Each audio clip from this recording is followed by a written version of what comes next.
تلاوت کی ہوئی آیت سورہ یونس 11واں پارہ آیت نمبر 18 ہے۔ محترم حضرات، معزز سامعین، محترم فتح سب چلتی ہے، قرآن کریم سامنے رکھو، اصلاح ہوتی ہے۔ پورے قرآن کریم میں سب سے عظیم آیت توحید کے دلائل میں کون سی ہے؟ آیت الکرسی۔ اس میں کرسی کا لفظ ہے، اور وہ کرسی کہاں رکھی ہے؟ عرش کے اوپر رکھی ہے۔ آیت پڑھ لیجیے آپ، وسع کرسیہ السماوات والارض، وسع کرسیہ، وسیع ہے اس کی کرسی۔ کتنا وسیع ہے؟ السماوات، آسمان ساتوں، آسمان سات کیسے؟ سماوات جمع ہے، ساتوں آسمان۔ وسع کرسیہ السماوات والارض، اور زمین کو بھی وسیع ہے، اور جب زمین کو بھی حاوی ہے اور آسمانوں کو حاوی ہے تو ان کے بیچ کا خلا خود ہی شامل ہوگا۔ ان تمام پر اللہ کی کرسی محیط ہے، اور یہ کرسی کہاں ہے؟ عرش پہ ہے۔ اور عرش کرسی کے مقابلے میں کتنا بڑا ہے؟ حدیث پاک میں آتا ہے کسی بڑے میدان میں انگوٹھی پھینک دو، میدان میں انگوٹھی پھینک دو، اس انگوٹھی کو اس میدان سے کیا نسبت ہے؟ بس یہ نسبت ہے اس کرسی کو عرش کے مقابلے میں۔ تو اتنا بڑا عرش ہے، کرسی اتنی بڑی ہے کہ زمین اور آسمان کی وسعتوں کو گھیرے ہوئے ہے۔ خود اللہ نے فرمایا ہے سورہ زخرف میں آیت نمبر 84 میں، وَهُوَ الَّذِي فِي السَّمَاءِ إِلَٰهٌ وَفِي الْأَرْضِ إِلَٰهٌ۔ الحمدللہ وحدہ۔ دوست اپنے دوست کے پاس چلنے سے کتراتا ہے، 30 کی ہے، کان مقدارہ 50,000 آیت پڑھ کے تیار ہو جانا، اب آئی تو اچھی رہی، اس وقت آئے جمعہ کو پڑھو، سورہ جمعہ کی نماز میں اور سورہ کہف دن بھر میں کبھی بھی، تاکہ آخرت تازہ ہو۔ تو اللہ نے فرمایا وہ دن بہت بڑا ہے۔ الی اللہ مرجعکم، اللہ ہی کی طرف تم سب کا مرجع ہے، مرجع کے معنی لوٹنا، سب اللہ کی طرف لوٹیں گے۔ وہو علی کل شیء قدیر، اور وہ ہر شے پہ قادر ہے۔ جب اللہ قدرت رکھتا ہے ہر چیز پر اور اسی کے بعد تمہیں لوٹ کر جانا ہے، تو اب تمہیں اس کے ماننے سے تعامل کیوں ہوتا ہے؟ اب اللہ کی قدرت کا ایک نمونہ، کتنا قادر ہے۔ کیا اس طرح قدرت کسی اور کے ساتھ ہو سکتی ہے؟ سوچو، انسان کی ایک فطرت ہے کہ جب وہ کچھ کرنا چاہتا ہے تو چھپتا ہے، چھپنا چاہتا ہے، اور چھپنے میں کیا کرتا ہے کہ مجھے کوئی نہ دیکھے، میرا یہ عمل کسی پر ظاہر نہ ہو۔ کپڑا اوڑھ لیتا ہے، اپنے اوپر لباس ڈال لیتا ہے، رات کی تنہائیوں میں مستور اور مخفی ہونا چاہتا ہے۔ اللہ فرماتے ہیں تم کتنا ہی لباس اوڑھ لو، ہم تمہارے اس وقت سے بھی باخبر ہیں۔ آیت نمبر 5 ہے، انسان کے خصوصی احوال پر کتنا واقفیت ہے ظاہر کیا ہے اللہ نے۔ الا انہم، آگاہ رہو، اللہ کے معنی آگاہ رہو، حرف تنبیہ ہے، پلیز بی کیئرفل، یعنی بالکل تیار رہو، سوچو اب کیا ہو رہا ہے۔ جیسے ہی تم اپنی یہ حرکت پر متوجہ ہوتے ہو، تمہاری نگاہوں میں کوئی نہیں ہوتا ہے، لیکن ہم تمہارے دل کے احوال سے اس وقت بھی واقف رہتے ہیں۔ انہم، بے شک وہ لوگ، یثنون صدورہم، دوہرے کرتے ہیں اپنے سینے، یثنون صدورہم، اپنے سینوں کو وہ دوہرا کرتے ہیں اور اوپر سے کپڑا اوڑھ لیتے ہیں، لیستخفوا منہ، تاکہ چھپا لیں اپنے آپ کو۔ اور منہ کی ضمیر اللہ کی طرف جاتی ہے تو مطلب ہوتا ہے اپنی باتوں کو اس سے چھپانا چاہتے ہیں۔ کمرہ بند، کیا کہتے ہیں؟ خصوصی میٹنگ ہے، کمرہ بند، کوئی نہیں اس میں، خصوصی گفتگو ہے اسلام کے خلاف۔ اللہ فرماتے ہیں تمہارا یہ کمرے بند کی جو میٹنگ ہے اس میں ہم موجود ہیں، تمہیں کیا پتا ہے؟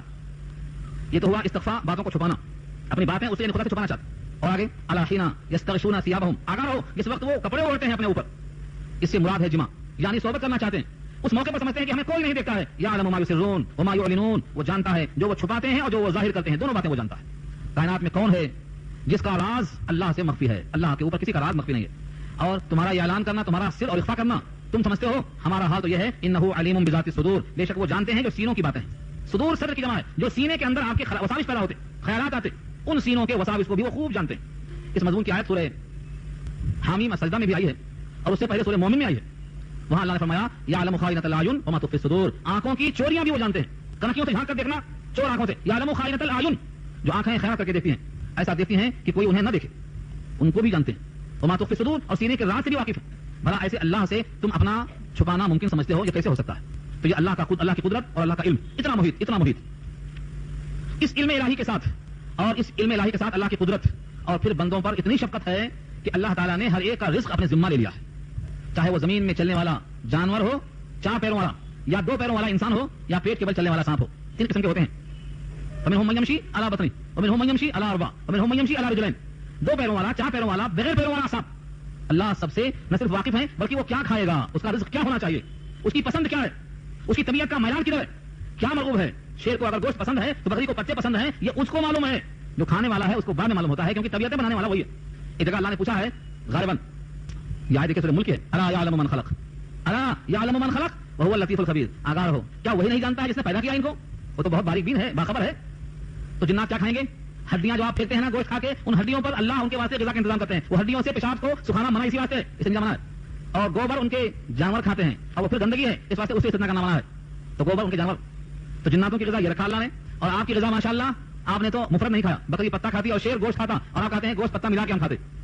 مرکبات، مغزیات، کسی ایک چیز پر اتفاق نہیں ہے، اس سے زیادہ لذیذ غذا دوسرا کون کھا سکتا ہے؟ اور اللہ نے خود کہا ہے سورہ اعراف میں یحل لهم الطیبات ویحرم علیہم الخبائث، میں نے ایسا نبی بھیجا ہے کہ وہ نبی تم پر خبیث چیزوں کو حرام کرتا ہے اور جو پاکیزہ حلال اور طیب ہیں تمہارے واسطے حلال کرتا ہے۔ امام شافعی فرماتے ہیں طیبات سے مراد جس میں زیادہ لذت ہو، چنانچہ جن چیزوں کو اللہ نے حرام کیا ہے بخدا کہتا ہوں اس میں لذت نہیں ہوتی، اس میں لذت نہیں ہوتی۔ اللہ نے مردہ حرام کہا، مردے میں لذت ہے نہیں ہے، بدبو ہے، گندگی ہے۔ اللہ نے خون کو حرام کہا، حرام میں لذت نہیں ہے، مگر بگڑی ہوئی طبیعت ہے، بگڑا ہوا مزاج ہے، اسی خرابی کی عادت لگی ہوئی ہے۔ جو منقوحہ کے ساتھ لذت ہو سکتی ہے وہ غیر منقوحہ سے نہیں ہو سکتی ہے، مگر فطرت کی خرابی ہے۔ جب انسان کا خمیر اور انسان کا ضمیر مردہ ہو چکا ہوتا ہے تو لذتیں کہاں ڈھونڈتا ہے؟ جہاں لذتیں نہیں ہوتی۔ لذتیں ختم ہو گئی، غالب لذتوں کا عذاب باقی ہے، اس میں لذت نہیں آتی۔ لذت کہاں ہے؟ حلال چیزوں میں، پاکیزہ چیزوں میں۔ تو اللہ تعالیٰ نے ایسا نبی بھیجا ہے اس امت کے لیے تمام حلال چیزیں جو لذتوں سے بھری ہیں ان کو اللہ نے حلال کرایا۔ اگر کبھی کوئی موقع ایسا آیا حرام ہونے کے لائق ہو گئی چیز تو اللہ نے فوراً اسے صحیح سمت میں موڑ دیا۔ نبی صلی اللہ علیہ وسلم نے قسم کھا لیا تھا شاید نہیں کھاؤں گا، حرام ہو جاتی امت کے لیے، اللہ نے کہا نہیں، قسم توڑ دیجیے، کفارہ ادا کر دیجیے، امت کو محروم مت کیجیے اس سے۔ سورۃ تحریم پارہ 28۔ اس امت کے لیے کوئی اچھی چیز ہے تو اللہ نے چھوڑا نہیں چھوڑا۔ سب سے عمدہ کتاب، سب سے عمدہ نبی، سب سے عمدہ لذتیں اور سب سے کم کام، بہت کم، اتنا کم کہ میں سنا دوں تو آپ اچھل جائیں گے۔ صحابہ سے مخاطب کیا نبی صلی اللہ علیہ وسلم نے فرمایا دیکھو تم جس زمانے میں ہو اسلام کا 10واں حصہ چھوڑ دو گے تو پکڑے جاؤ گے، اور ایک زمانہ آئے گا اگر وہ 10ویں پہ عمل کر لیں گے نجات پا جائیں گے۔ یہ کیوں؟ کیونکہ یہ زمانہ نبوت کے دور سے دور ہوگا، نبی کی صحبتوں سے دور ہوگا، اس لیے پاور ہاؤس سے دور ہونے کے بعد لائف میں تو کمی آئے گی۔ پاور ہاؤس وہ زمانہ ہے 1429 سال پہلے کا زمانہ، اب وہاں سے دور ہوتے ہوتے ہوتے کھبریں کھاتے کھاتے امت یہاں پہنچی ہے۔ اس برائی کے ماحول میں بھی اگر 10واں حصہ پہ آپ چلیں گے نجات مل جائے گی۔ اس کا مطلب نہیں کہ ہم مغرور ہو جائیں۔ جس دن نبی صلی اللہ علیہ وسلم کو معلوم ہوا کہ اللہ نے میرے واسطے معصومیت لکھ دی ہے تو سجدوں میں طویل سجدہ شروع کر دیا، پاؤں میں ورم آ گئے، فرمایا یہ کیا؟ کہا میں اللہ کا شاکر بندہ بننا چاہتا ہوں، اللہ کا شاکر بندہ بننا چاہتا ہوں۔ تو جب اللہ نے آپ پر یہ کرم کیا ہے امت محمدیہ ہونے کے طفیل میں تو آپ مغرور نہ ہو، اس مالک سے اور قریب ہو۔ اب دیکھو اس آیت میں اللہ نے وعدہ کیا ہے تم رزق کے واسطے پریشان پھرتے ہو، تمہارا رزق ہمارے ذمہ ہے۔ وما من دابة في الأرض إلا على الله رزقها ويعلم مستقرها ومستودعها كل في كتاب مبين۔ اور نہیں ہے کوئی دابہ۔ دابہ کسے کہتے ہیں؟ دابہ کہتے ہیں ما يدب على الأرض، جو زمین پر چلے وہ دابہ ہے۔ جس میں ابھی عرض کیا رینگنے والا ہو، چلنے والا ہو، 4 پیسے 2 پیسے سب دابہ۔ کس کا رزق؟ ہر دابہ۔ وما من دابة في الأرض، نہیں ہے زمین میں کوئی چلنے والا جانور الا مگر على الله رزقها، اللہ کے ذمہ ہے اس کا رزق۔ اللہ کے ذمہ کس نے کیا؟ اللہ نے اپنے ذمہ خود کر لیا۔ اللہ کے ذمہ کون کر سکتا ہے؟ اللہ نے اپنے صفت رزاقیت کی وجہ سے سب کا رزق اپنے ذمہ لے لیا۔ کسی کا رزق چاہے وہ فدار ہو چاہے وہ غدار ہو، موسیٰ کے مقابل میں فرعون ہے، اس کا رزق بھی اللہ نے بند نہیں کیا۔ حضور کا مخالف دشمن ابو جہل بھی ہے، جس نے نبی پر پتھر برسائے، ابن قیم بھی ہے، جس نے آپ کی بیٹی کو ڈھکیل دیا اوپر سے، ابن خطل بھی ہے، لیکن اللہ نے ان کا رزق بھی بند نہیں کیا کیونکہ سب کا رزاق، سب کا رزق۔ حضرت ابراہیم علیہ السلام نے تو دسترخوان سے اپنے اٹھا دیا، اللہ کا نام لیا بغیر کھانا چاہتا ہے وہ یہاں سے، جو اللہ کا نہیں وہ میرا نہیں۔ تھوڑی دور جانے کے بعد بلانے گئے، آ جاؤ کھا لو، کسی کا نام لو، کہا یہ کیا ہوا؟ کہا اللہ نے حکم بھیجا ہے کہ خلیل بندہ تو میرا ہے، وہ نام کسی کا لیتا ہوگا، بندہ میرا ہے، میں نے اس کو 90 سال کھایا، بغاوت کے باوجود تو میرے خلیل ایک ٹائم نہیں کھا سکے، اس کو بلا کر۔ تو رزق اللہ کے ذمہ ہے۔ رزق کی تعریف کیا ہے؟ رزق کہتے ہیں بندے کی حیات کی بقا کے لیے جو چیز غذا بن جائے، بندے کی حیات کی بقا کے لیے، اس کی روح جسم میں رہنے کے لیے جو غذا بن سکتا ہو اس کو رزق کہتے ہیں، تاکہ جسم میں روح باقی رہے اور حیات جاری رہے، اس کو رزق کہا جاتا ہے، چاہے وہ حرام ہو چاہے وہ حلال ہو۔ جب بندہ حرام کی طرف بڑھ جاتا ہے تو حلال میں سے اتنا حصہ کم ہو جاتا ہے، اور اگر ڈکا آئے کہ میں تو نہیں کھاؤں گا حرام تو اللہ اس کے اس مقررہ کوٹے کو حلال سے ہی پورا کرتے ہیں، اس کے بغیر موت نہیں آتی۔ الا وان نفسا لن تموت حتى تستكمل رزقها، ہاں آگاہ رہو موت نہیں آئے گی جب تک رزق مکمل نہ ہو جائے۔ تو اگر ہم حرام کی طرف نہ جائیں تو ہمارا کوٹا اللہ حلال سے پورا کرتے ہیں، اور ہم حرام کی طرف بڑھ جائیں تو حلال میں سے اتنا حصہ کم ہو جائے گا۔ تو رزق اللہ کے ذمہ ہے۔ کیسا ذمہ ہے؟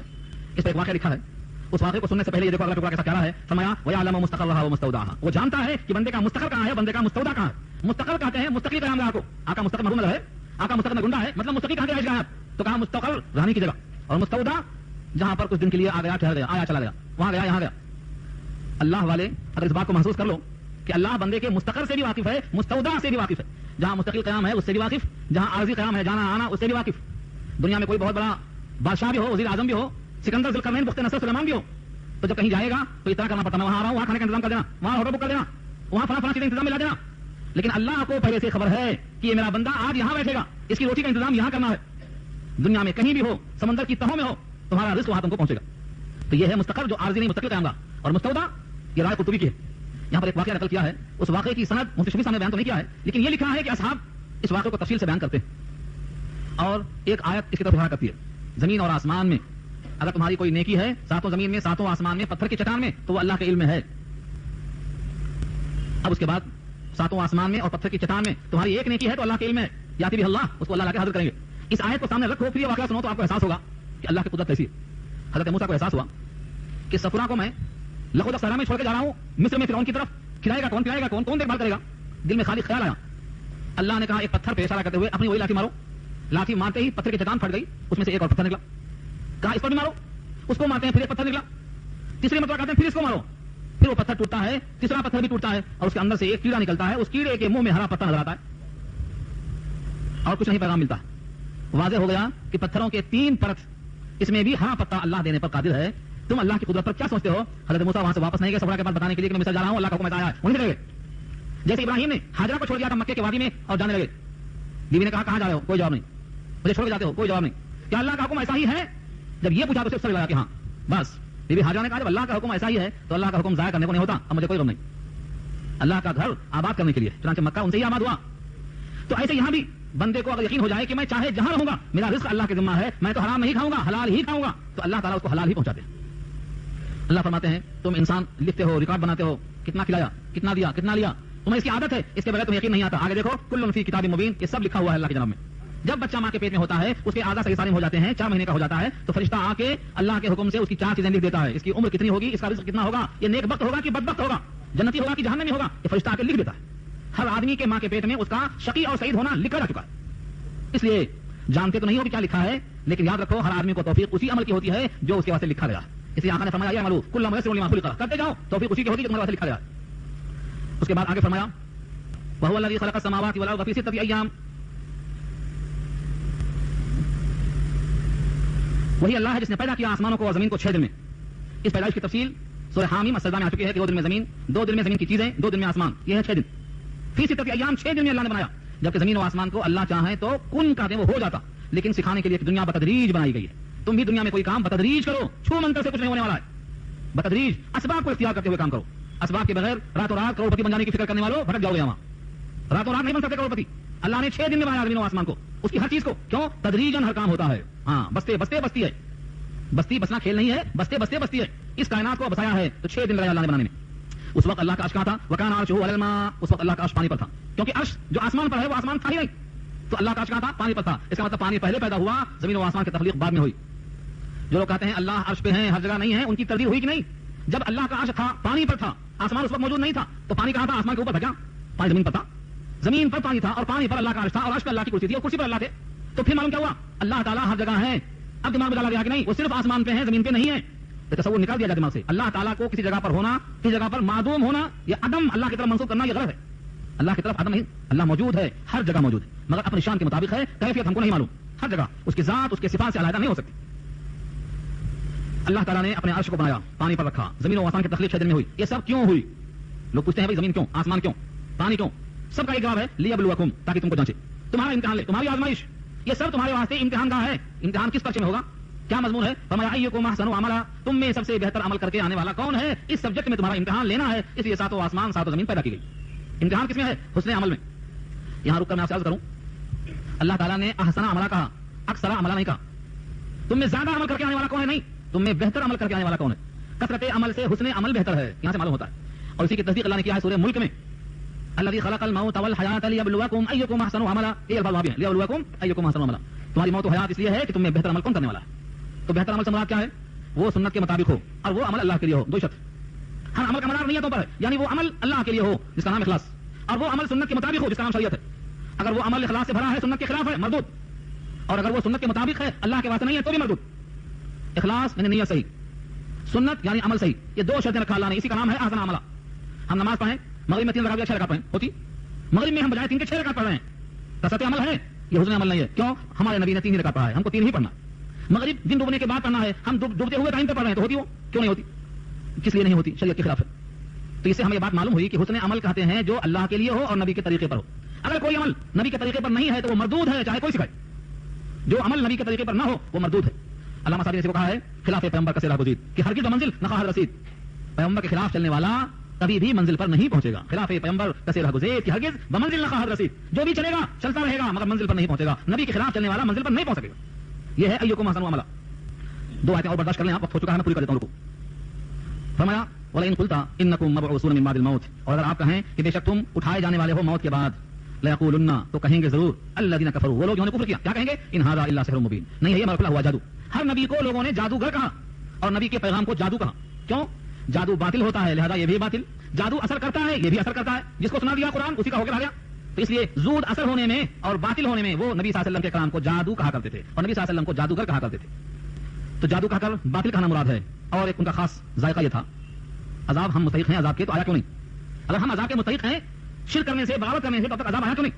اللہ فرماتے ہیں وَلَئِنْ أَخَّرْنَا عَنْهُمُ الْعَذَابَ، اور اگر ہم ان سے عذاب کو مؤخر کر دیں إِلَىٰ أُمَّةٍ مَعْدُودَةٍ، یعنی ایک وقت مقررہ تک. امت معدودہ کی مراد کیا ہے؟ وقت معدودہ، یعنی جو معین وقت ہے اس وقت تک کے لیے عذاب کو ہم مؤخر کر دیتے ہیں. لَيَقُولُنَّ، تو یہ کہا پڑھتے ہیں مَا يَحْبِسُهُ، اس عذاب کو کس نے روکا؟ جب ہم عذاب کے مستحق ہیں تو عذاب آیا کیوں نہیں؟ اللہ یاد رکھ لو یوم یاتیہم، جس دن وہ عذاب آئے گا نا، لیسا مصروفا عنہم، اس سے بچنے کا کوئی راستہ نہیں ہوگا. لیسا مصروفا عنہم، صرفا یصرفو کے معنی پھیرنا، اس عذاب سے نہیں ہے پھیرنے والا کوئی. وحاق بہم، اور گھیر لے گا ان کو ما کانوا به یستهزئون، جس کا مذاق اڑایا کرتے تھے. جس عذاب کا مذاق اڑاتے تھے وہی عذاب انہیں گھیر لے گا. کشتی نوح جب بن رہی تھی تو کشتی بننے کا مذاق اڑایا تھا، کہاں ہے پانی، کہاں ہے طوفان، وہی پانی عذاب بن گیا. تو اللہ تعالیٰ اس پر قادر ہیں کہ جس کا جو مذاق اڑائے وہی اس کو عذاب بن کر گھیر لے. اس لیے ان توحیدی دلائل کو سن کر بندے کو اللہ کی طرف متوجہ ہونا چاہیے، کیونکہ اللہ بندوں سے بہت پیار کرتے ہیں اور وہ بہت قادر ہیں، ان کی قدرت سے کوئی چیز بعید نہیں ہے. اس لیے ہمیشہ اللہ سے خیر کی طرف کرتے رہنا چاہیے.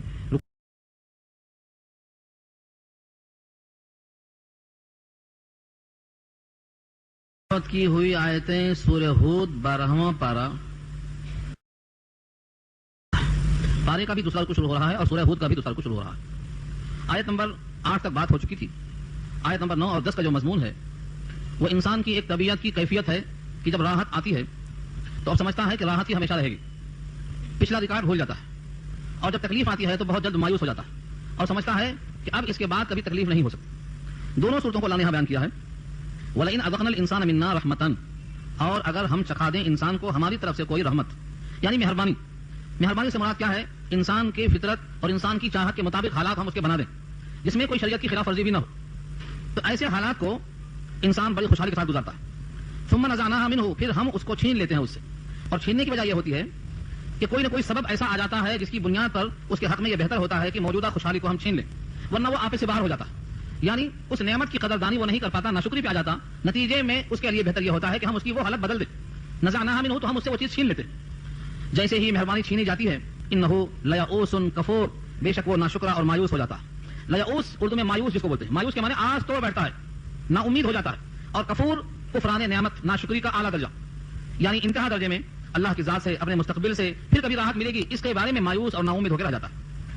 اس کے برخلاف وَلَئِنْ أَذَقْنَاهُ نَعْمَاءَ، اور اگر ہم اس کو چکھا دیتے ہیں نعمتیں. نعماء کے معنی نعمت. بعد ضراء مَسَّتْهُ، اس تکلیف کے بعد جو اس کو پہنچی ہے. دنیا میں تکلیفیں، کلفتیں، پریشانیاں بہت زیادہ آ چکی تھیں، اب اس کے بعد ہم نے اس پر رحم و کرم کیا کہ نعمتوں سے نواز دیا. لَيَقُولَنَّ، تو اب یہ کہتا ہے ذهبت السيئات عني، تکلیفیں ہم سے دور ہو گئیں، ہمارے برے حالات ختم ہو گئے، اب دوبارہ کبھی وہ حال نہیں آنے والا ہے. ایک معنوں میں انه لفرح فخور، بے شک اب وہ خوش ہو کر فخر کرنے والا، اترانے والا، آپے سے باہر ہو جاتا ہے. یعنی پہلی صورت میں رحمت پہلے آئی، تکلیف بعد میں آئی تو مایوس ہو گیا، اور دوسری شکل میں پہلے تکلیفیں آئی، بعد میں نعمت آئی تو اترا کر آپے سے باہر ہو گیا. یہ دونوں انسان کی اجلت، انسان میں اللہ نے اجلت رکھا ہے، تاجیل. موجودہ چیز پر اتنا خوش ہوتا کہ پچھلا یاد نہیں آتا اور آئندہ کا اندیشہ بھی ذہن سے نکال دیتا. موجودہ پر خوش نہیں ہونا چاہیے بلکہ موجودہ حال کو سامنے رکھ کر یہ دیکھنا چاہیے کہ پچھلا حال کیسا تھا اور آئندہ کیسا ہو سکتا. یہ دونوں چیزیں یہاں بیان کی گئی ہیں. مگر کچھ انسان ایسے ہیں جو ان حالتوں سے دوچار نہیں ہوتے. ان کی طبیعتوں میں اللہ نے استقامت دی ہے، وہ ہمیشہ اپنے ماضی پر، اپنے حال پر، اپنے مستقبل پر نگاہ رکھتے ہیں اور عبرتناک واقعات سے عبرت حاصل کرتے ہیں اور تاریخی حقائق پر نگاہ رکھ کر کے اپنا رخ متعین کرتے ہیں. ان کا اللہ نے استثناء فرمایا الا الذين صبروا وعملوا الصالحات، مگر وہ لوگ جنہوں نے صبر کیا. صبر کیا جو اردو میں استعمال ہے، عربی میں اس سے زیادہ عموم اس کے اندر رکھا ہوا ہے. صبر کے معنی مزاج جو ناجائز خواہشات چاہتا ہے ان سے خود کو روکنا، یہ صبر ہے. شریعت کے خلاف طبیعت جو ناجائز تقاضا کرتی ہے ان سے خود کو روکنا، یہ صبر ہے. چھوٹے سے اس جملے میں آپ غور کریں تو اسلام کے پورے اصول سامنے آ جاتے ہیں. شریعت کے خلاف ناجائز تقاضے جو بھی دل میں آئیں اپنے آپ کو ان سے روک لینا، یہ صبر کہلاتا ہے.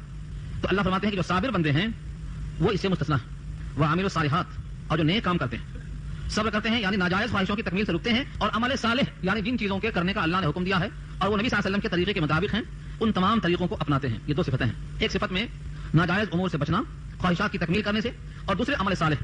ایسوں سے اللہ کا وعدہ ہے اولئک لہم مغفرۃ، انہیں کے لیے مغفرت ہے، واجر کبیر، اور بہت بڑا اجر ہے. یہاں تک انسان کی ایک فطرت، جبلت اور خصلت کا تذکرہ تھا. جیسے ہی خوشحالی آئی ماضی کو بھول جاتا، اور جیسے ہی تکلیف پہنچی اتنا مایوس ہو جاتا ہے کہ اپنے رب کی قدرت پر نگاہ جاتی ہی نہیں.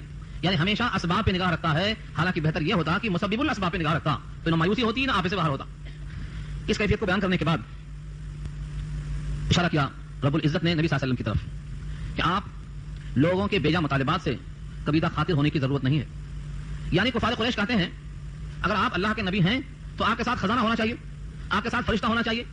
خزانہ اس لیے تاکہ آپ خوشحالی کے ساتھ بیٹھ کر سکون سے کام کر سکیں، اور فرشتہ اس واسطے ہونا چاہیے تاکہ لوگوں سے وہ بولتا پھرے کہ اللہ کے نبی ہیں اور ہم تصدیق کر رہے ہیں. یہ دونوں چیزیں نہیں ہیں، یہ دونوں مطالبات بیجا تھے. اس سے نبی صلی اللہ علیہ وسلم کو تکلیف ہوئی. اس تکلیف کی وجہ سے جو قلب کے اندر ایک قسم سے قدورت آتی ہے، اللہ تعالیٰ اس کو دور کرنے کے لیے اس آیت میں ان کے تمام مطالبات کو رد فرماتے ہیں. فلعلک تارک بعض ما یوحی الیک، فلعلک پس شاید کہ آپ تارکن چھوڑ دینے والے ہیں بعض ما یوحی الیک، بعض وہ احکامات جن کی وحی کی گئی ہے آپ کی طرف.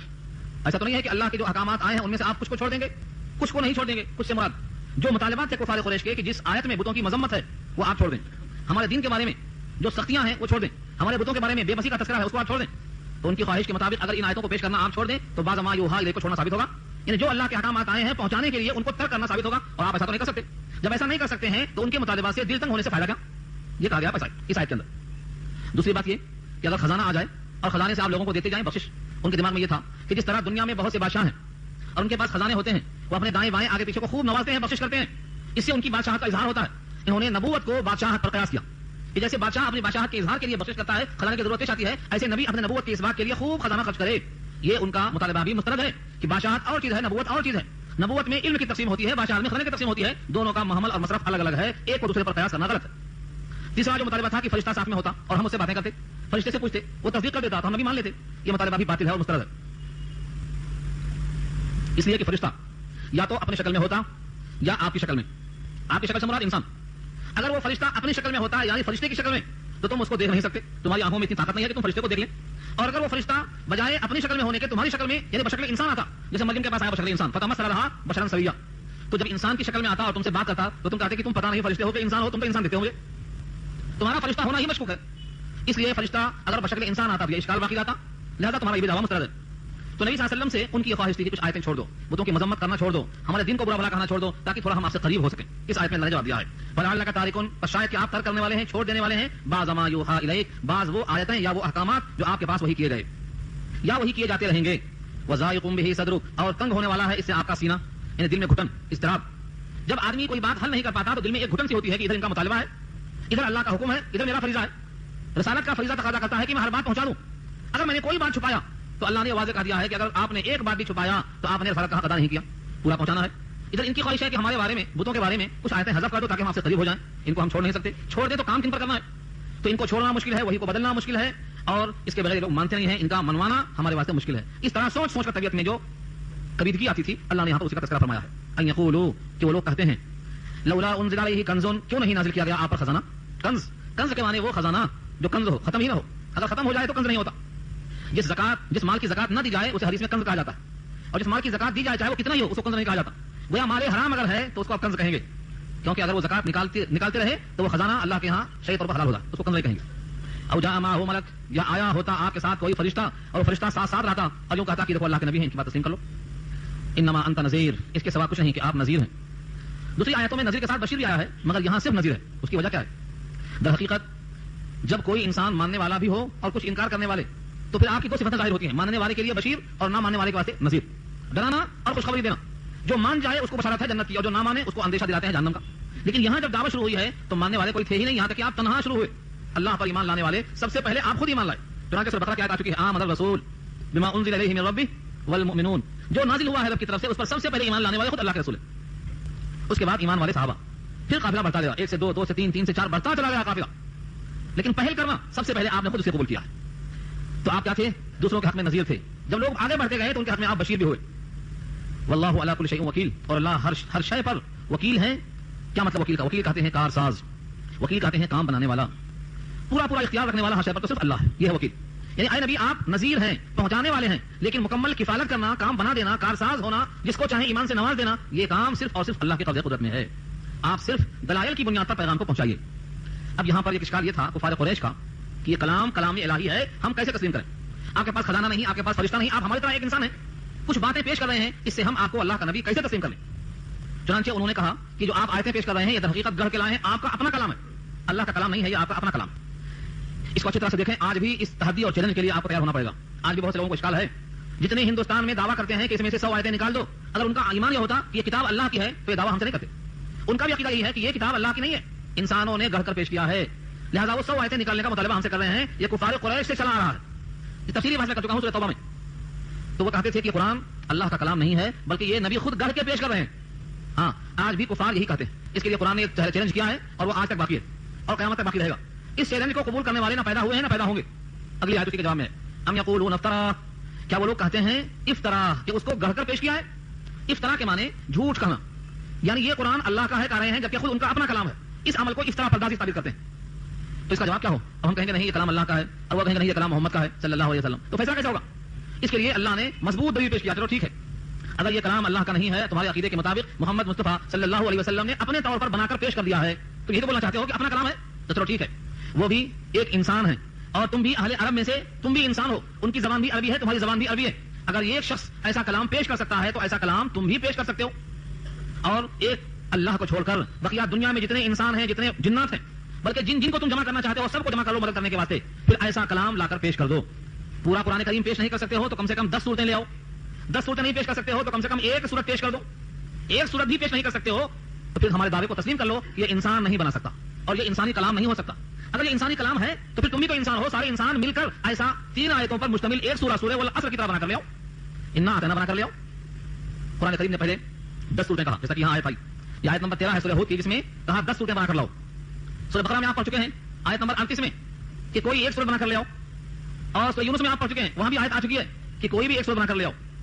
اور 10 صورتیں بنا کر لانا, ایک صورتیں بنا کر لانا, سارے انسان مل کر لے آؤ. قرآن نے چیلنج کیا ہے اگر جن و انس سارے مل جائیں, قل لئن اجتمعت الانس والجن على ان یاتوا بمثل هذا القرآن لا یاتون بمثله ولو كان بعضهم لبعض ظهیرا. اگر سارے دنیا کے جنات اور انسان اکٹھا ہو جائیں, متحد ہو جائیں اس بات پر کہ ایسا کلام بنا کر لائیں گے تو نہیں لا سکیں گے. اس جیسا کلام نہیں لا سکیں گے اگرچہ وہ سب ایک دوسرے کے مددگار اور پشت پناہ بن جائیں. سارے وسائل, ساری قوتیں, ساری صلاحیتیں, ساری توانائیاں سب مل کے کھپا دیں, ایسی 3 آیتیں بنانے پر قادر نہیں. تو اس کا مطلب کیا ہوا؟ تمہارا شک کرنا بے موقع ہے. اگر تم اپنے دعوے میں سچے ہو تو تم بھی انسان ہو, ایسا کلام بنا کر پیش کرو. ہم یقولون افترا, کیا وہ کہتے ہیں کہ اس کو گھڑ لیا ہے انہوں نے. قل اے نبی آپ کہہ دیجئے فاتو لے آؤ تم بعشر سور مثلہ, اس جیسی 10 صورتیں. عشر کے معنی 10 اور سور جمع ہے سورۃ کی, سور 10 صورتیں بمثلہ اس جیسا. اس جیسا مراد کیا ہے؟ اس کلام میں جو اعجاز ہے, جو صداقت ہے, جو بلاغت ہے, اس کے اندر جو سچائی ہے, اس میں ماضی کی حکایتیں ہیں, آئندہ کی پیشین گوئیاں ہیں, ضرب الامثال ہیں, اور جتنی باتیں کہی گئی ہیں سب شک سے بالا تر ہیں. لا ریب فیہ کا مصداق ہے. اس میں کبھی تلاش کریں گے تو نہیں ملنے والی ہے. ایسا کلام یہاں مراد ہے بمثلہ سے, بالکل ایسا ہی پیش کر کے لاؤ. مفتریات, جو تمہارا گڑھا ہوا ہو. جس طرح اس کلام کو محمد صلی اللہ علیہ وسلم نے گھڑ کر پیش کیا ہے تمہارے عقیدے کے مطابق, تم سب مل کر کے بھی خالی 10 صورتیں ایسی گھڑ کے لے آؤ. اور ودعوا من استطعتم من دون اللہ, اللہ کو چھوڑ کر بلا لو جن کو بلا سکتے ہو. ودعوا من استطعتم, استطاعت کے معنی طاقت رکھنا, جس کو تم بلا سکتے ہو بلا لو اللہ کو چھوڑ کر. ان کنتم صادقین, اگر تم سچے ہو اپنے اس دعوے میں کہ یہ کلام الہی نہیں ہے اور یہ کلام محمد ہے, اس میں تم سچے ہو, لاؤ 10 آیتیں چن کر لے آؤ. یہ 10 آیتیں نہیں لا سکے تو اللہ نے سورہ یونس میں کہا ہے کہ چلو 10 صورتیں نہیں, ایک صورت لے آؤ. ایک صورت میں بھی کون سی؟ چھوٹی سے چھوٹی جامع صورت, انا اعطینا کل کوثر, کھانے کا لکھ کر لگا دیا تھا کئی مہینے تک کہ کوئی ہے اس کا جواب پیش کرنے والا. اس کو دیمک کھا گئی, اتنا دن تک لگتا رہا لیکن کوئی جواب لے کر حاضر نہیں ہوا. بہتوں نے کوششیں کی, ان تمام کوششوں میں وہ لوگ خود اپنے آپ پر ہنستے رہے کہ یہ کیا بنائے. ایک صاحب بنا کے لائے تھے الفیل ملفیل, وما ادراک ملفیل, ہاتھی. تم نے کیا جانا کیا ہاتھی, یہ بنا کر لائے تھے الفیل ملفیل, وما ادراک ملفیل لہو خرطوم طویل ولہو ذنب کثیر, یہ بنا کر لائے تھے. ہاتھی ہے ہاتھی, تم نے کیا جانا ہاتھی, اس کو ایک لمبی سونڈ ہے اور چھوٹی سی دم ہے. پھر خوب ہنسے کہ ہم نے کیا بنایا. یہ جواب ہے نہ دینا کا القاریہ کا الم تری کیف فعل ربک باصحاب الفیل کا بنا کر لائے تھے. تو یہ خود ہنسے اور ہنس کے پھاڑ کے پھینک دیے. کسی بوڑھے کو رکھے تھے, اسی کام پر وقت کر دیے تھے, اس کا کمرہ پورا چندیوں سے بھر گیا, لکھتا پڑھتا پورا کمرہ چندی خانہ ہو گیا, لیکن ایک آیت نہیں بنا سکا. تو یہ چیلنج ختم نہیں ہو گیا, یہ قیامت تک کے واسطے ہے. آج بھی یہ چیلنج باقی ہے. ہندوستان کے نہیں ساری دنیا کے یہودی اور نصارا اور مشرکین سب مل کر قرآن کریم کی طرح 3 آیتیں بنانے پر قادر نہیں ہے. آج بھی یہ تحدی اور چیلنج باقی ہے. یا تو بنا کر لے آؤ تو انسانی کلام مان لیتے ہیں, اور اگر تم سب مل کر نہیں بنا سکتے ہو ایک صورت تو تمہاری صورتیں ایسی کیسے باقی رہیں گی کہ تم سچے ہو. اگر انسانی کلام ہے تو سارے انسان مل کر اب دوبارہ کیوں نہیں بنا سکتے. لہذا اس کو کلام الہی ماننا پڑے گا. اور جب تم نے اس کو کلام الہی مان لیا تو یہ خود معجزہ ہے. تم نے نبی صلی اللہ علیہ وسلم سے خزانہ اور فرشتوں کی آمد کیوں مانگا تھا؟ اس لیے نا کہ تاکہ تصدیق ہو جائے کہ یہ نبی ہیں, تاکہ ان کو ہم مان لیں. تو نبی کی نبوت پر دلیل چاہیے, تو قرآن سے بڑی دلیل بطور معجزے کے اور کیا ہونا چاہیے. اب تو نبی کو مان لو. یہ آگے فرمایا اللہ نے فَإِن لَّمْ يَسْتَجِيبُوا لَكُمْ, بس اگر وہ آپ کا چیلنج قبول نہ کریں. فَإِن میں جو نون ہے حذف ہو گیا ہے ادغام کی بنا پر. فَإِن لَّمْ يَسْتَجِيبُوا لَكُمْ, بس اگر وہ قبول نہ کر سکیں تمہارے لیے تمہارا چیلنج. فَاعْلَمُوا, تو اچھی طرح جان لو انما انزل بعلم اللہ, کہ بے شک یہ نازل کیا گیا ہے اللہ کے علم کے ساتھ. یعنی اللہ کے علم سے یہ قرآن نازل ہوا ہے اور کسی بندے کا افترا بڑا ہوا کلام نہیں ہے. وہ اللہ الہ الا ہو, اور یہ کہ نہیں کوئی معبود مگر وہی. یعنی یہ کلام اسی کا ہے جو سب کا معبود ہے, غیر معبود اس کلام کو نہیں بنا سکتا. فہل انتم مسلمون, کیا تم اب ہو ماننے والے, کیا تم اب ہو اطاعت کرنے والے, کیا تم ہو اب اسلام قبول کرنے والے. یہ تمہارا دعویٰ جو کچھ بھی تھا